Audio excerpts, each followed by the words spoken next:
Salam sejahtera dan salam sehati sejiwa.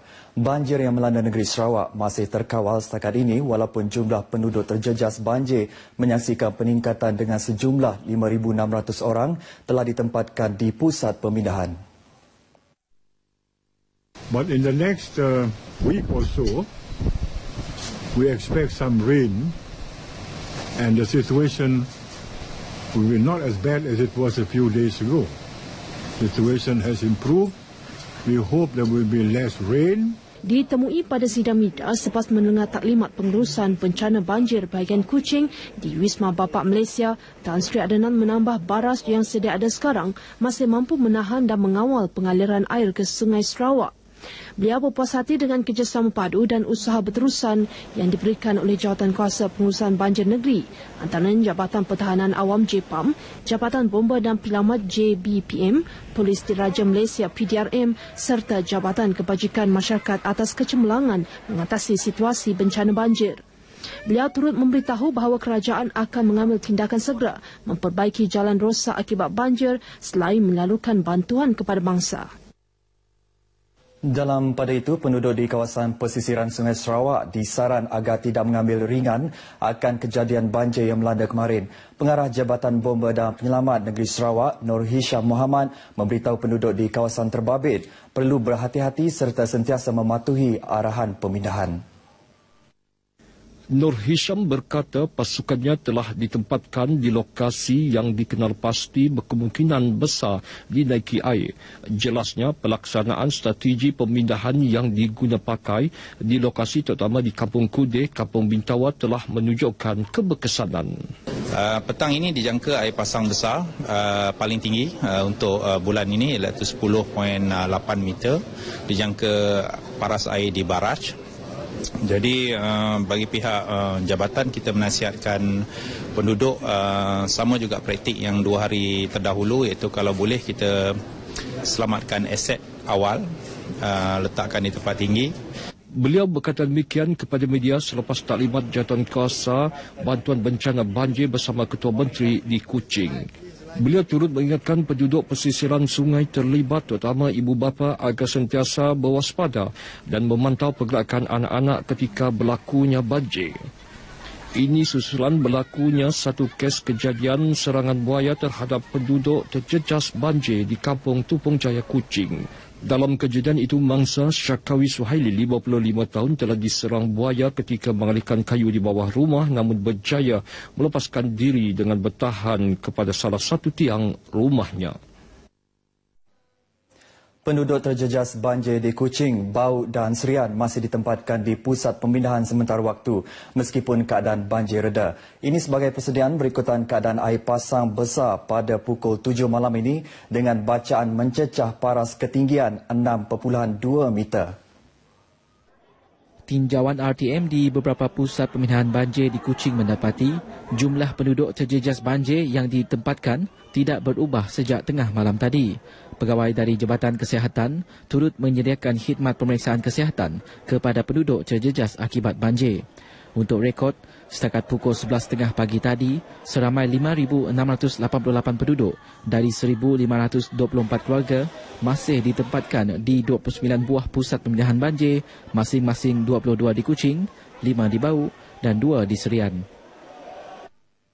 Yayasan Pembangunan Iktisad Islam Malaysia telah menyumbang sejumlah RM250,000 kepada 9 badan bukan kerajaan NGO di negeri ini bagi menjalankan kerja-kerja kebajikan. NGO tersebut termasuk Persatuan Kebajikan Petrajaya, Sarakub Induk Dayak Sarawak SIDS, Yayasan Jantung Sarawak YJS dan Badan Amal Tenaga Isteri Menteri dan Menteri Muda Sarawak Sabati. Sumbangan berbentuk cek itu disampaikan oleh isteri Ketua Menteri Sarawak, Datin Patinggi Datuk Jamilah Anu pada satu majlis ringkas di bangunan Yayasan Sarawak, Kuching. Bercakap kepada media, Datuk Jamilah menasihati NGO berkaitan agar menggunakan sumbangan yang diberikan dengan sebaik yang mungkin. So we must show our NGOs here atau personal-personal dia menunjukkan bahawa kita komit komit kita betul-betul menggunakan duit itu dengan sebaik mungkin, ya, dengan tujuan kita untuk melihat ataupun menolong rakyat di sana ataupun memberi seminar ataupun pendidikan yang sewajarnya, ya, dengan menggunakan dana yang telah mereka dermakan itu. Beliau turut berharap lebih banyak syarikat-syarikat besar mahupun pihak swasta supaya tampil menjalankan tanggungjawab sosial korporat CSR mereka dalam aktiviti kebajikan. Keyakinan diri antara elemen penting dalam menampakkan kecantikan seseorang wanita, tidak kira usia, agama mahupun bangsa. Menyedari keperluan itu, seorang suri rumah sepenuh masa, Jackie Ibrahim, 38 tahun, nekat mengambil keputusan untuk menceburi bidang keusahawanan berkaitan dengan personaliti wanita. Butirannya bersama dengan wartawan Katerina Guri dan juru kamera Danny John. Walaupun tidak memiliki sebarang pengalaman dalam bidang keusahawanan, namun ia bukan menjadi penghalang buat Jackie Ibrahim untuk memulakan perniagaan. Berbekalkan kelulusan dalam bidang peragaan dan rekaan fashion sahaja, beliau mengambil inisiatif untuk memulakan Jackie Butik Impian Pengantin. Bagi beliau, bertindak kreatif dengan mereka bentuk busana untuk persandingan maupun majlis penting sahaja belum memadai sebagai seorang usahawan.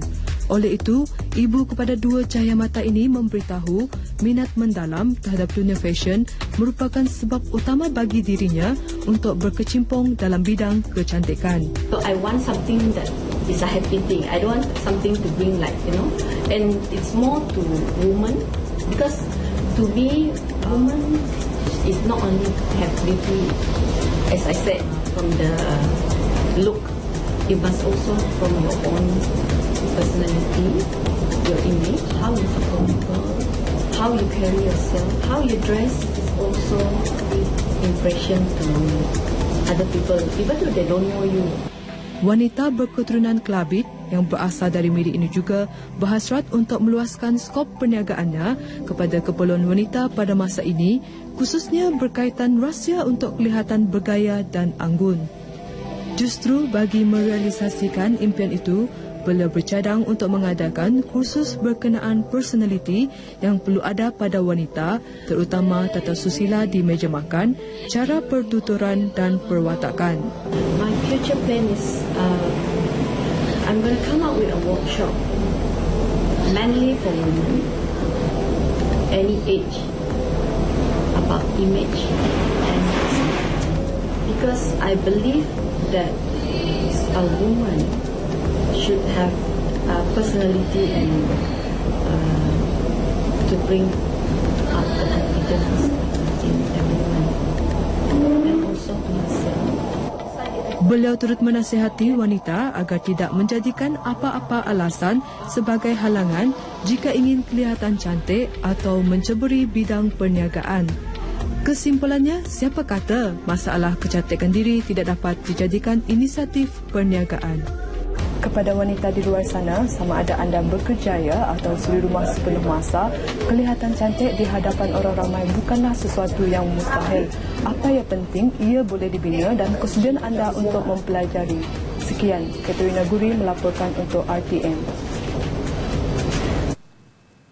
Sekali ini dahulu sumbangan berita dari Sarawak untuk Lintas Langsung N5 petang ini. Berita seterusnya bersama Nolela di Angkasa Puri.